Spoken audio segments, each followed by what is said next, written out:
to, pero pag dating ng Pasko nito, naku, baka 400 na to. Magandang tanghali mga lods. Happy Sunday. Kagagaling lang sa simbahan. Tatapos lang ng misa. Napadaan tayo dito sa Metalipa pa. Bibili tayo ng pansahog sa langka mga lods.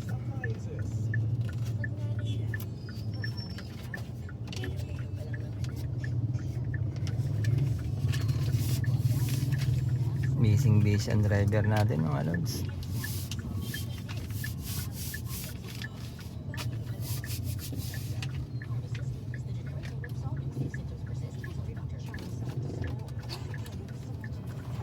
Ano kaya ang mabibiling pangsahog na ni Lods?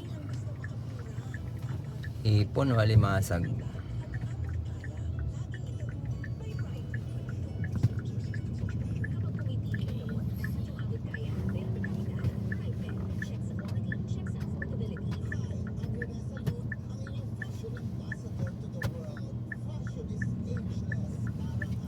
Medyo makulimlim ngayon mga Lods. Maganda ang panahon, hindi gaanong mainit.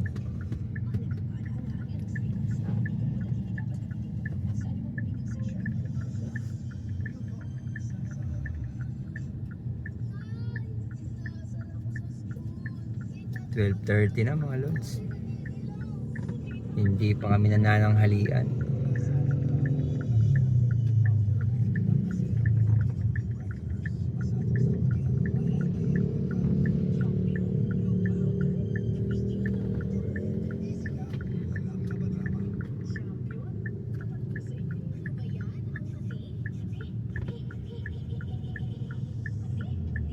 Dumaan kami dito mga lods sa bilihan ng gata. Diyan mga lods. Diyan yung nabibilihan ng purong gata.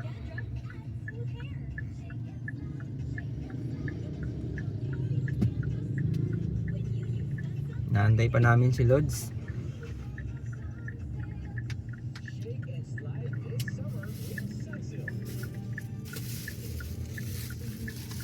Ito mga lods, 1 kilong gata mga lods, 130.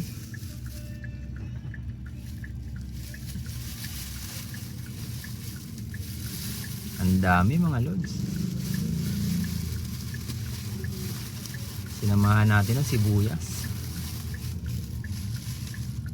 Ang dami yan mga lods. Uwi na kami mga lods. At magluluto pa. Sarap. 60 lang to, pero pag dating ng Pasko nito, naku, baka 400 na to.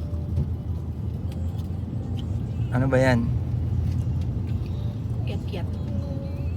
Mami tangerine. Malapit na kami sa bahay mga lods. Lahat ng binili. Dito na kami mga lods sa loob ng Accidentally na nalulok mo siya. subdivision namin. Baka para sa naman. Ito yung unang gate namin mga lods.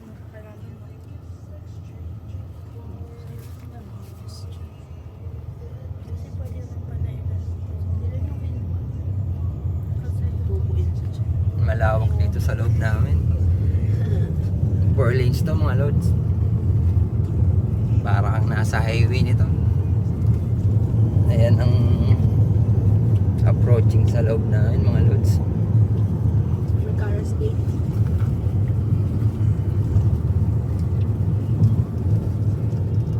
Para kang nasa highway dito mga lods. 4 lanes. Ayan ang second gate namin mga lods. Approaching sa second gate. No sticker, with sticker ka dyan mga lods. Pag with sticker ka, Tagalog ka, dito ka. Ayan, saluduhan ka dyan. Nakaka-addict. Dito yung mga no sticker mga lods. Dyan. Daming sakyan ah. Wala na kasi doon. Pag linupo, meron pa na sa kapila. My God. Dito yung clubhouse na yun mga lods. Wala